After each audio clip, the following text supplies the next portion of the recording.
Hello dear students, welcome to NPS victory. So आज का जो एक टॉपिक हम लोगों ने लिया है मैट्रिसेस, ठीक है। ये जो चैप्टर हम लोग बाद में करने वाले हैं, बट उसमें का एक टॉपिक बच्चों को प्रॉब्लम आ रहा है, that is inverse of a square matrix bye adjoining method. Okay, हम लोग ने एक सिंपल टॉपिक लिया है जो कि बोर्ड एग्जाम के लिए बहुत बहुत ज़्यादा इंपॉर्टेंट है। ओके, तो ये भी आपका न्यू सिलेबस का मैंने क्वेश्चन पाया, तो इसमें इसको सॉल्व करेंगे। सबसे पहले क्या स्टेप्स है मेरे पास कुछ।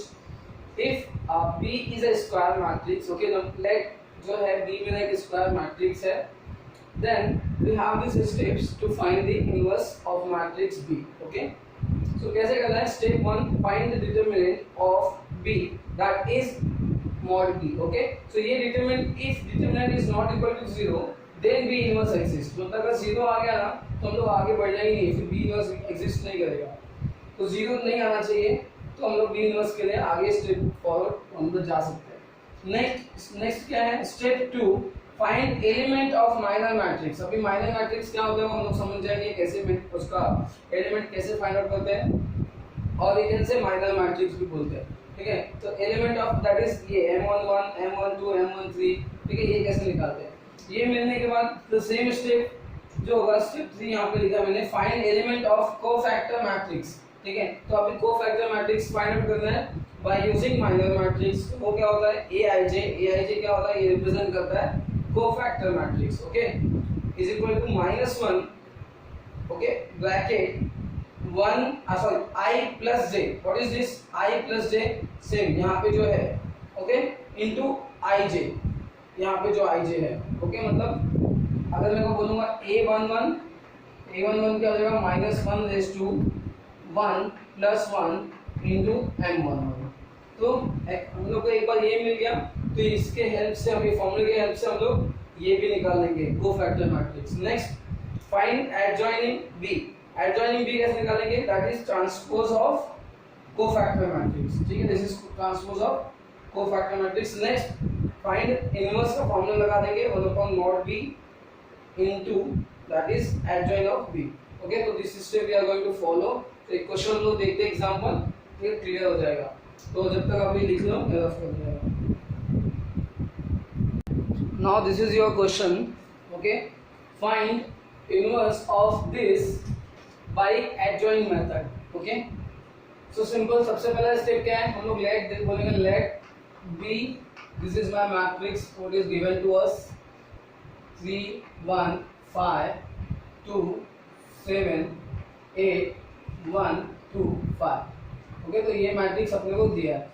सबसे पहला स्टेप क्या है? Step number 1, we will find what mod of this, that is determinant of this. So that is mod B is equal to mod of this. Okay, 3 determinant 3 1 5 2 7 8 1 2 5। इसका डिटरमिनेंट कैसे निकालना, फटाफट निकालना है। तो हम लोग पहला तो पॉजिटिव लेंगे ये एलिमेंट, उसके बाद इन दोनों को डिलीट करके ये वाला 7 8 2 5। ओके, डिटरमिनेंट आप सबको आता होगा। नेक्स्ट माइनस, फिर प्लस हुआ, फिर माइनस लेंगे, यहाँ पे क्या है 1, फिर इनको और इनको कैंसिल करना है 2 1 8 5 2 1 8 5, फिर प्लस 5, ये क्या हो जाएगा 8, और ये वाला रो, मतलब ये first row and third column cancel होगा 2 7 1 2। सो ये कितना आ जाएगा? जल्दी से देखो, 3, ये हो जाएगा 5 7 35 माइनस 16। ओके, हम लोग को ये सॉल्व करना चाहिए। स्कूल में मल्टीप्लाई करते हैं, फिर इसमें हम बीच में माइनस करते हैं। ये 10th में हम लोग ने सीखा है, 11th में भी सीखा है। ओके, -1 5 2 5 10 -8 प्लस 5 इंटू 2 2 4 एंड 1 7 -7 यहाँ पे आ गया, ठीक है। then what? Simple, 3 into this will be 35 minus 16 19 minus 1 10 minus 8 2 plus 5 4 minus 7 that is -3. Okay, 4 minus 7 that is will -3. Now this will be 19 से 3 57. Okay, minus 2 1 2 plus into minus become minus, and this will be 15, okay. Next minus and minus plus, इसमें से क्या करेंगे minus करेंगे, that will be your 40. So I got mod b is what 40 which is not equal to 0. Okay, so I can therefore I can write therefore b inverse exists. Okay, then your second step क्या हो जाएगा फिर, step number 2. So we are going to find minor of the matrix. तो minor of the matrix कैसे find out करोगे आप लोग, देखो सिंपल है. माइनर ऑफ द मैट्रिक्स क्या होता है, that is your, this is your matrix M11, M12, M13, M21, M22, M23, M31, M32, M33. So this is your minor matrix and this is your element of minor matrix. तो हम लोग element find out करेंगे. तो M1 कैसे find out करेंगे, M11 ये क्या होता है, देखो ध्यान से, ये होता है डिटर्मिनेंट. कौन सा डिटर्मिनेंट, यहाँ पे कौन सा है, ये 1 1 है. तो ध्यान से देखो पहले M11.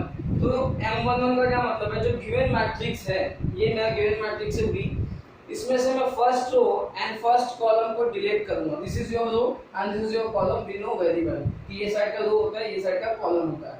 सो रो कौन से मैट्रिक्स का, गिवन मैट्रिक्स है. कॉलम कौन से मैट्रिक्स का, गिवन मैट्रिक्स का. तो उसको क्या करना है, बाइकआउट करना है, डिलीट कर देना है. मतलब उसको डिलीट करेंगे, जैसे कि यहाँ पे M11, तो ये M11 के लिए ये और ये हम लोग डिलीट करेंगे 7 8 2 5. यहाँ पे मिलेगा 7 8 2 5. तो this will be your M11. Okay, so अभी ये डिटरमिनेंट हम लोग सॉल्व कर सकते हैं. यस, दिस विल बी, ये तो सेम ही है ना ये, तो यहाँ पे आएगा 19. ये तो सीख ही गया, यहाँ पे आएगा 19. तो अब ये मिल गया. ओके, तो ये मिल गया. तो I can say that A11 क्या हो जाएगा, A11 क्या हो जाएगा, मैंने अभी को समझाया था इधर जो हम लोग ने किया था. According to this formula -1 raise to 1 + 1 into M11. तो ये क्या हो जाएगा, -1 का स्क्वायर हो जाएगा, -1 का square into M11, that will be 19 only. Okay, तो दैट इज A11 भी क्या आएगा, सेम आएगा.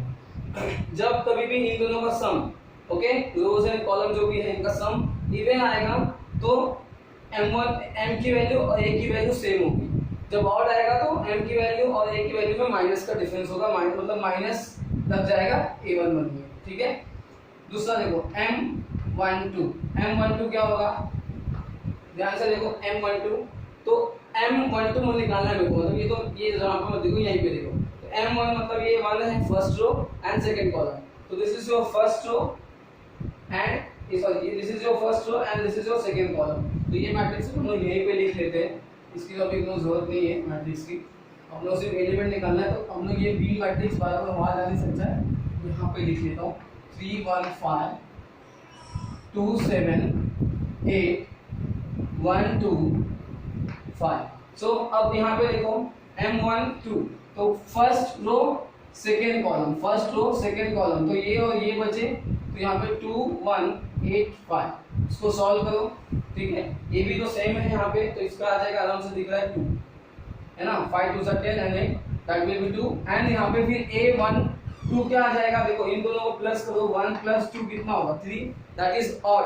अगर ये ऑड होता है तो इसका आंसर क्या आ जाएगा, -2. दैट इज A12 कितना आएगा, -2. तो आप लोग यहाँ पे लिख सकते हैं therefore A12 will be -1. तो आप नीचे स्टेप में लिख सकते हो कि ये स्टेप यहाँ मेरे को जगह के लिए मैंने साइड में लिखना है. Okay, next M13.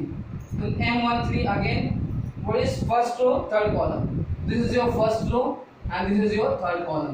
तो ये हम लोग ने बाइकआउट किया, डिलीट कर दिया, बचा गया 2 7 1 2.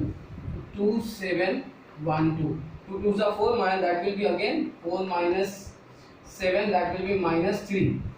ओके, सो यहाँ पे 1 + 3 क्या होगा, इवन होगा. तो इवन नंबर आ रहा है, तो ये क्या होगा, that therefore A13 that will be the same -3 only. Okay, सो हम लोग साथ साथ में माइनर मैट्रिक्स भी निकाल रहे हैं, plus we are finding cofactor matrix. तो हम लोग स्टेप नंबर 2 में दोनों फाइंड आउट कर रहे हैं. नेक्स्ट M21 क्या हो जाएगा, what is 2 second row, what is 1 first column. तो second row, this is your second row and this is your first column.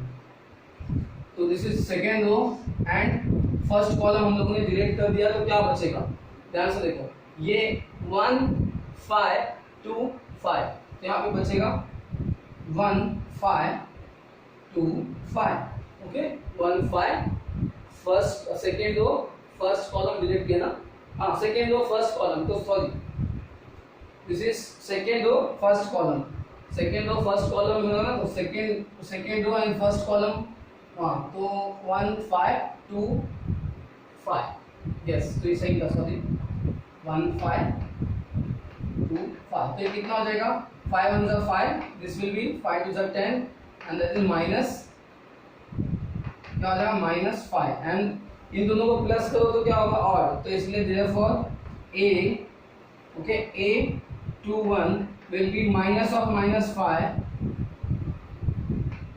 and that will be again +5, okay. So now second row second column, तो second row और second column है ना, तो second row second column गया तो ये बचेगा ये, तो 3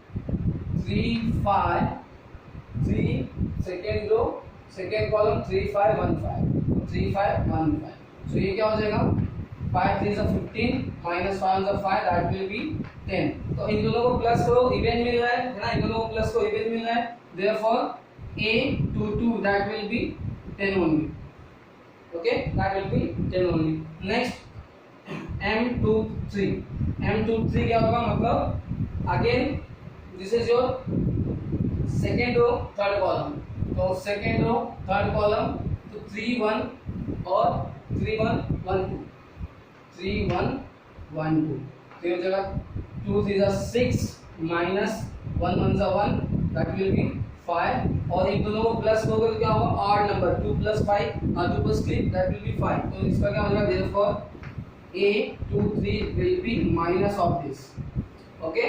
Next M31, मतलब अभी now third row and first column, this is your third row and this is your first column, 1 7 5 8, 1 7 5 8, this will be 8 1 is 8 minus 35 and that will be minus 27, है ना.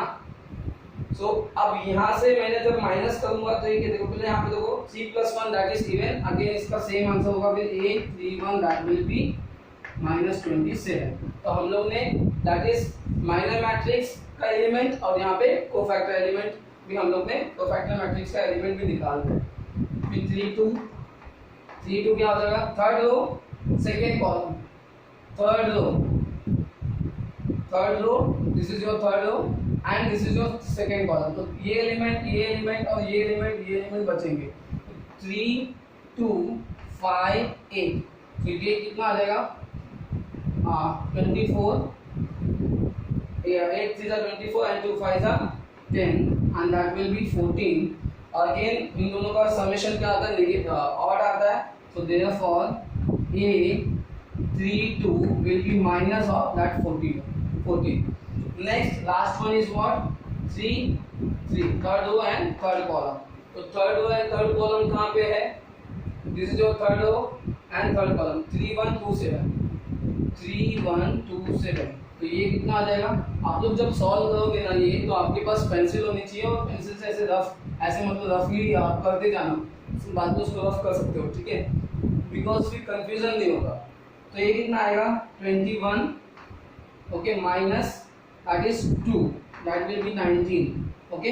सो आप इन दोनों को प्लस करोगे तो इवन नंबर बनता है, therefore A33 will be what 19 only, same होगा, ठीक है. सो ये मेरे को मिल गया, तो कोफैक्टर मैट्रिक्स लिख लो, this is your element of cofactor मिल गया, तो हम लोग एलिमेंट अभी मैं रफ कर देता हूँ, ठीक है. डिटरमिनेंट कितना मिला था, 40 मिला था, ठीक है. नेक्स्ट तो फिर AIJ that is your cofactor matrix, कितना मिल गया, that is A11 A12 A13 A21 A22 A23 A31, A32, A33. So this is your, अब इसको फटाफट लिख लो कितना मिला है, कहाँ गया वो, this first is 19, second is -2, okay, third is -3, next 5, okay, 10, okay, and this will be -5, again यहाँ पे कितना है -27, यहाँ पे -14, and this is your 19. so ये मेरे को मिल गया क्या, कोफैक्टर मैट्रिक्स. तो ये मेरा स्टेप हो गया समझो 3, यहाँ पे बोल सकते हो, लिख सकते हो step number 3. Now step number 4 क्या बोल सकते हो आप, ओके, वैसे भी स्टेप लिखना है जरूरी नहीं है, बस अंडरस्टैंडिंग के लिए लिख रहे हैं. सो स्टेप नंबर 4 क्या था, मैंने बताया था कि एडजॉइंट ऑफ मैट्रिक्स बी क्या होगा, that is Aij, that is cofactor matrix का क्या, ट्रांसपोज. ठीक है, तो कोफैक्टर मैट्रिक्स का ट्रांसपोज लेने देंगे तो क्या हो जाएगा, देखो ध्यान से, first row become first column, तो that is -19, -2 and -3. So first row बन गया फर्स्ट कॉलम, सेकेंड रो बन गया second column, okay, and third row बन गया third column. Okay, so this is your cofactor matrix का transpose, that is adjoint of that matrix given B. Next, therefore we have the step number 5, जो formula हम लगा देंगे, that is B inverse is equal to what, 1 upon mod B, that is determinant of B into adjoint of B, and that is what this. so ये हो जाएगा 1/40. Okay, ये हमारा question कहाँ से है, मिसलेनियस का है, कॉमर्स में का. ठीक है, कॉमर्स पार्ट 1 का मिसलेनियस का क्वेश्चन हुई है, क्वेश्चन नंबर 17. तो ये यहाँ पे हम लोग लिख देंगे, तुम्हारा फाइनल आंसर हो जाएगा. सेम मैट्रिक्स यहाँ पे लिख दो, so that will be your answer. Okay, thank you so much for today. अगर लेक्चर अच्छा लगता है तो प्लीज लाइक कर दिया करो. ठीक है.